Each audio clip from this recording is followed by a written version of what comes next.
views and opinions expressed in this program are those of the participants and do not necessarily reflect the views of BronxNet or the program underwriters.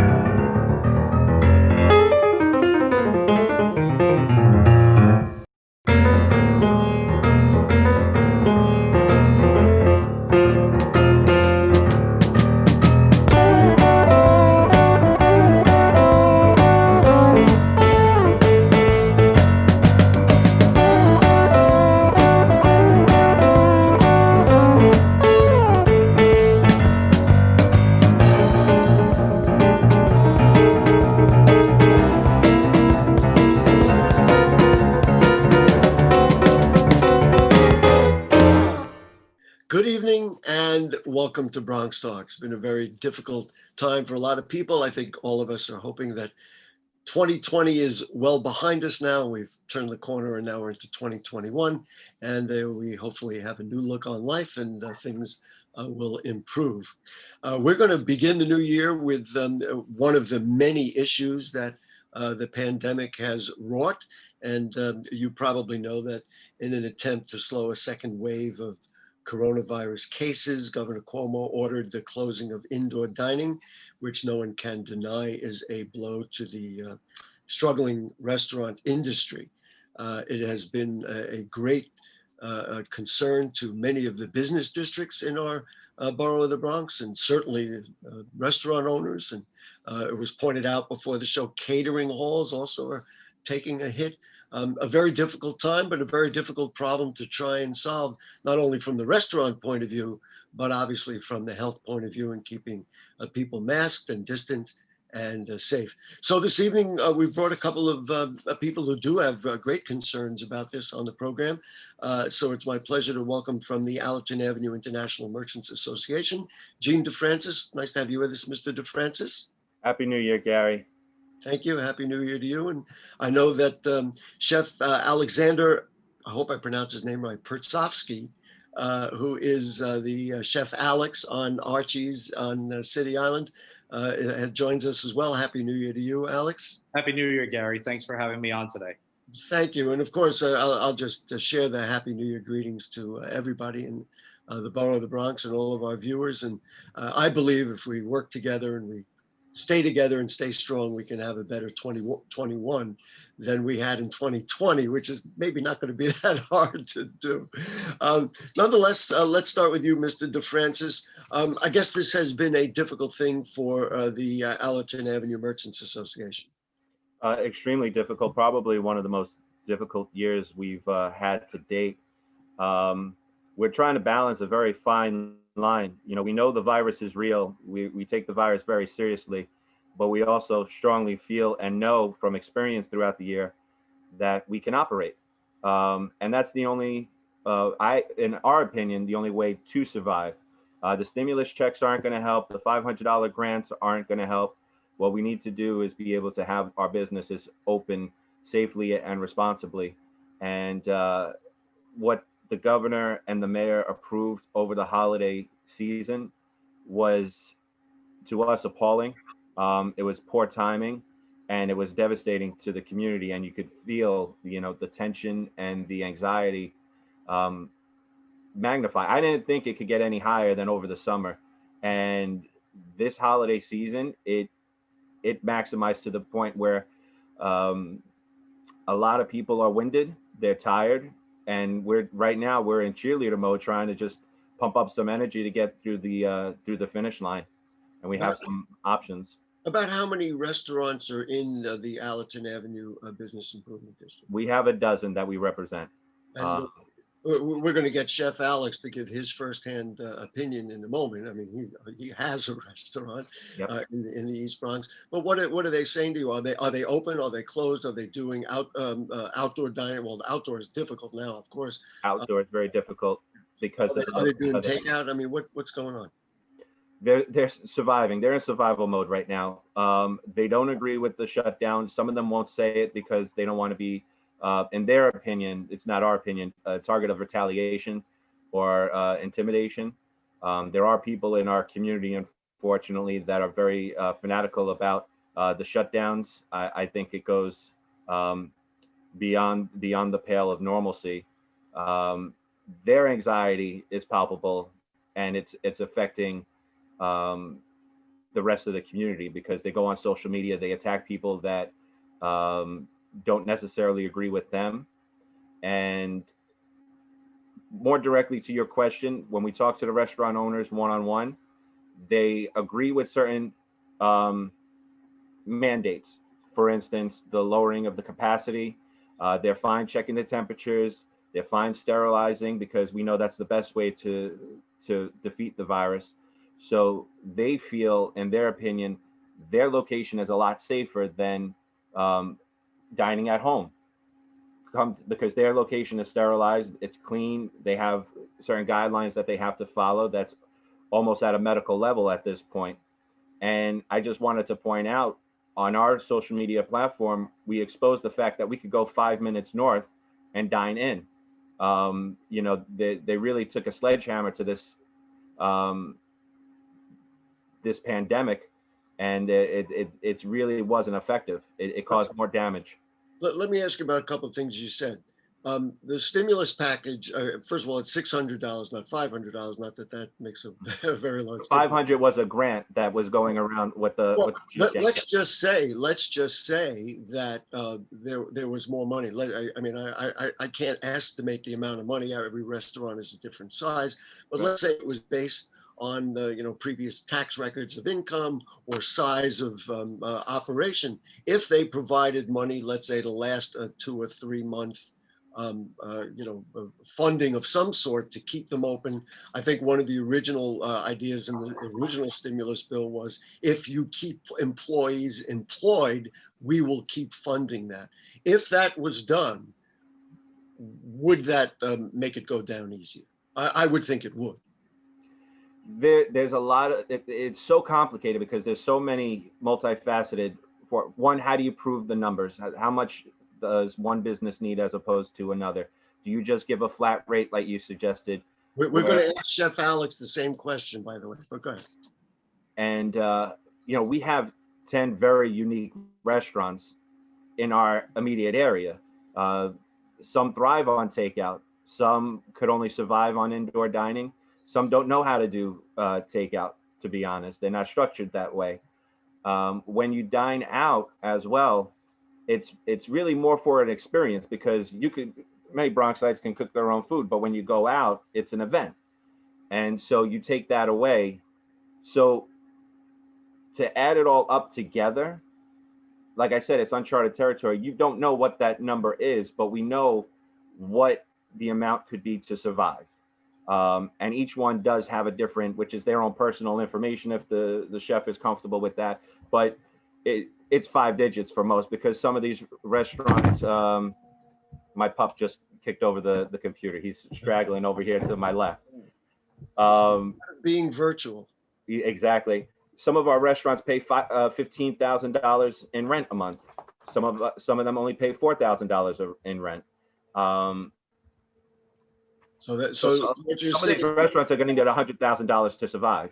Yeah, could be. I don't know. The other question that I do have about what you said, some of the Westchester towns, I think they were allowed 50% capacity. New York City restaurants were allowed 25% capacity. But at least according to the numbers, the spikes in coronavirus infections were higher in the city, and that's why the governor decided that to look at one county way and another way. I mean, that was the philosophy behind it. But the facts were that the restaurants were less than 2% of the that rate, qualifying for that rate. It was other areas that were creating. In fact, if I'm not mistaken, it was at home that this virus was spreading more than 75%. So the theory on our part and the restaurants were space them out, get them out of their house, get them some fresh air, get them to socialize outdoors in a safe and sterile environment, and those restaurants would provide that location. I have the information that you're addressing. Restaurants and bars were the 5th main source of new infections in New York State, but they did put a caveat on that data that said it was only a response to contact tracers and did not capture every infection in the state. So it was a sampling. I mean, it's hard to say. Of course, the whole thing is a mystery in some form. Let's bring Chef Alex in from Archie's. What have you been doing? Have you had to close? Have you been open throughout? Obviously, outdoor dining now nobody's really sitting outdoors in 35-degree weather. So what have you done through the pandemic and where are you at right now? And we should mention, listen, Archie's on City Island, check them out. So let's start there. But go ahead, Chef Alex, what do you got? So when the pandemic first struck, we closed for about 2 months, That's and March. yeah, that was March. So we closed about 2 to 3 months, and we reopened in the beginning of May, and it was very challenging. We didn't know what we were facing. We were basically adapting our entire menu and business to takeout. So we started doing takeout. It was successful, but it just was breaking even. It wasn't really fueling the restaurant in the way that we wanted it to, but it basically let us break even. And Did you have to lay off employees? at the time, I brought everybody back that was working for me. Which But is how many, just out of curiosity. I'm sorry, Which is how many? How many? which is 6 people. 6 people. Yeah. So including myself, I'm actually active in the restaurant. I'm there every day, working and cooking in the back. So Don't we know it? Talk to any restaurant proprietor. That's what you've got. So go ahead. I'm sorry. no, definitely.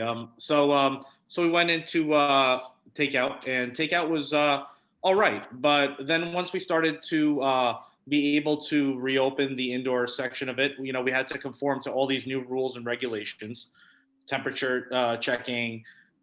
We had to, we kept sanitizer and things available for all of our customers.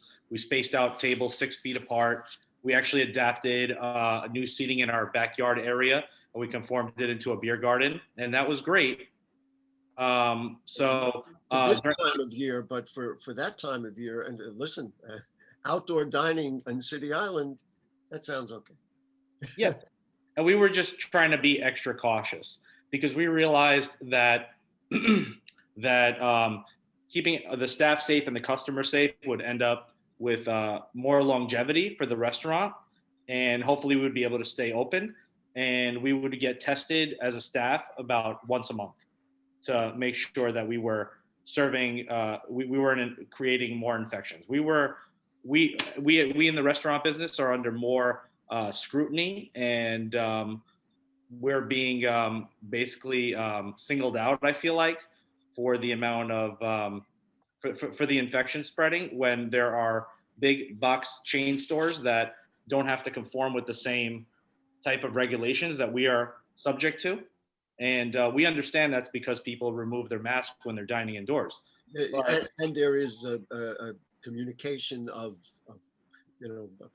eating and liquids and all that. I mean, we understand that. Plus, in the store, they simply can stand online and you can have them 6 feet apart. Yeah, that's correct. And we can keep people 6 feet apart in a restaurant as well. We can do this safely. And yes. Well, going back to what I talked about with Mr. DeFrancis, is there a number that you could say a stimulus check could have helped for now yours is a smaller restaurant, certainly than some of the even larger ones on City Island, but is there a number that you say, if I could have gotten $2,000 a month, I could keep surviving or something like that? Or it's just too difficult to even get your arms around a number like that? I mean, I think if they wanted us to shut indoor dining down completely, they should have paid us to stay at home. If that's what. Well, this is what I'm suggesting. Yeah. Right. I think it should be whatever if they wanted us to sit home a quarter of the year for our fiscal quarter, they should have paid. They should have reimbursed us for a quarter of our sales for that quarter, and kept us afloat. It would have been plain and simple. That's a formula. In other words, I was talking just a moment ago about how much money, how much quote unquote stimulus money it would take. That is one way to do it. Look at a percentage of sales, or the sales amount and try and match that in some form. Right. You could look at the previous year's sales and generate those figures. Okay, we are going to get back to you. I definitely want to talk about what you're planning to do, because I know you're still working at it. You didn't quit. You're still trying to. No, I'm still hanging in there. We just hibernated the restaurant because I think this last shutdown was just devastating for us after we've safely operated for close to 8 months, and we just really we just wanted to restructure again, because I feel like every month I'm opening up a new business within my business because of the rules and regulations I'm constantly having to conform to. So so yeah, that's basically we're going back to outdoor dining, but we just have to get our setup correct so that our customers and our staff can be healthy and ready to serve people. Mr. DeFrancis, I want to just address kind of the tenor of what has happened with this. You ran an event, I guess it was a couple of weeks ago. There's something you had posted on a rant from a guy named Faust Checo, who said that the closing of indoor dining was like a loss of basic freedoms. Is it a matter of basic freedoms, or is it just simply governmental policy, that health policy that you and others don't agree with? I mean, are we going that far to say that this is a loss of freedoms, or they're just trying to figure out how to arrange this properly? I want to say, in my own personal belief on that, just being a constitutionalist and not trying to derail this conversation, but it is unlawful for the government to ever say people can't assemble. The churches, the restaurants, the small business, that, so to what that gentleman is saying is 100% true. Now, what you can suggest is providing the information with the experts, because this is where we're in a weird position, uncharted territory, as I keep saying, of we want to keep people safe, we want to be reasonable and rational, and at the same time, we want to maintain our basic freedoms. We have the individual opportunity to make our own decisions, what's best for us. Some people go skydiving. To me, that's dangerous and crazy. And some people will say, well, if he breaks his bones, he knew the danger and the risk. The same can be said to this, and I'm not arguing for or against. I want to narrow in the focus that the restaurants have been open safely. There is a theory that was fed by the shutdown just before the holiday season, which is the highest point of sales for these restaurants. And that is that the developers are hoping that a lot of these restaurants shut down. I don't have all the facts to that information. That is behind what maybe the governor or others are suggesting, is that they're hoping they shut down. I have not heard that. I think fear is the ultimate factor in this, and in any event, you manage the fear. So we have a large core of people investing in this city, and they're medical institutions and they're developers. Are they looking for a land grab? When you can't follow the signs, because right now the science doesn't dictate close down the restaurants during the holiday season. It just doesn't. Then you have to follow the money. I disagree with that, certainly. I'm out in the community. I can't speak for Westchester and Manhattan, but I could say in the Bronx, I haven't heard or gotten any complaints. We've actually held events safely, the tree lighting, Easter events. You can operate safely and take the virus seriously. And this is something that gets conflated, that, oh, if you're going outside, you're not taking the virus seriously. And I would push back on that. The Queens Republican Party ran a party in a restaurant that they had. It's been widely reported there was a conga line. The restaurant has been closed down. They're going to lose their liquor license as a result. And there's so far at least one reported cases.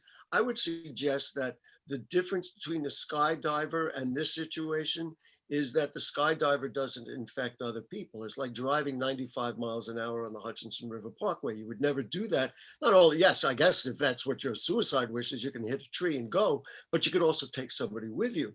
If that person on that conga line goes home and gets infected, you got a whole family, you may have a neighborhood, you may have a grocery that gets infected. So it's a little different than an individual making a decision for themselves. And what I would say is the responsibility in that is not it wasn't that they went outside, it was that they didn't take the proper precautions when they went outside. Hand sanitizing, washing, checking yourself. Obviously, if you have a fever, and granted there's asymptomatic people as well, but you stay home. If you have immune deficiency, you stay home. But there's a plethora of people that we shouldn't pull in the restaurants to this, because like I said, we could just go 2 miles north and Westchester is miraculously a lot cleaner and safer and healthier than the Bronx. I mean, what are we literally Maybe less talking about? crowded, which maybe less crowded, which, you know. Well, we cut down the capacity in the Bronx. So how are we? I went up to Westchester. We went to an Indian restaurant last night, or the night before, excuse me, and it's just as crowded as a Bronx restaurant. So I'm really not sure are they better than us in Westchester and the Bronx? Here we are. We have to conform and lose our freedoms. That part doesn't make sense. Why in the Bronx are we shut down? And 2 miles, we can even go as far as McLean Avenue, where across the street they're open, but it's too dangerous on the south side of McLean Avenue. This is not common sense. This isn't logic. So I just have to comment on one sentence, which it always just rankles me. When you say, "What are they better than us?" I'll never accept that. And I won't either. I know that's why I wanted to bring the spotlight to that, because they're not. And this is, but at the same time, you have elected officials saying we have to build more property. So which is it? Are we overpopulated? Do we have too many people in the Bronx and it's dangerous because we can't open businesses, or can we? I mean, there's no logic. It's just people are following the money and they're following what their special interests are telling them to do. Chef Alex, you wanted to say something. Well, I just wanted to reiterate on the point is that my restaurant is on the border of Westchester and the Bronx. You can literally have an indoor dining meal 2 miles away. What's going to compel somebody to come to my restaurant and sit outside in the cold when you can go have that experience that you want in Westchester? It's just not making sense. I think that in this mandate, in this shutdown, if you're going to close it all, close it all. If you're going to leave it open, leave it all open, because it's unfair playing territory for restaurants, and we've jumped through hoops to keep our customers safe. So there's really not a great reason for leaving Westchester open at 25% capacity, other than starving Bronx and Manhattan restaurants. I want to just pursue the line of questioning I had before, and then I'm going to offer just what I was thinking about as a potential solution to both of you. And that was this whole notion of it being unpatriotic. There's a website called Stay Open, Stay Free, which is about essentially the same things we're hearing. And one of the things that is on there: join other patriotic business owners in defiance of un-American shutdown orders. I don't know, that I have to tell you, that just bothers me. I mean, are you not patriotic if you decide that that's a better policy? Is that really what it is? Or it's just a policy you disagree with? So I guess, Mr. DeFrancis, do you want to address that? I would love to, because it's such a great debate. I mean, I see the points on both sides. We did a full show for that. I realize that, but we'll include it here. But the ultimate, I mean, I think it was Ben Franklin, and so don't get on me if I got the wrong quote, but whoever gives up freedom for security will get neither, or something along that line. It's so complicated. But the fact is, the government can't tell you how to run your life. And it's just as simple as that. They can tell you the risk, they can bring the experts in front of you, but the individual human being has the capacity to make their own decisions going forward. And we don't all agree with it. I would never make fun of or accuse anybody of being un-American if they did or didn't wear a mask. And likewise, if they decided that I'm going to go outside. We lost a lot of people in 2020. For various reasons, more so than the virus. Suicide. We had a young girl attempted in our community. It's been trying times. So you try not to impound and compound the problem and make it bigger. And I think that's what we have done in 2020.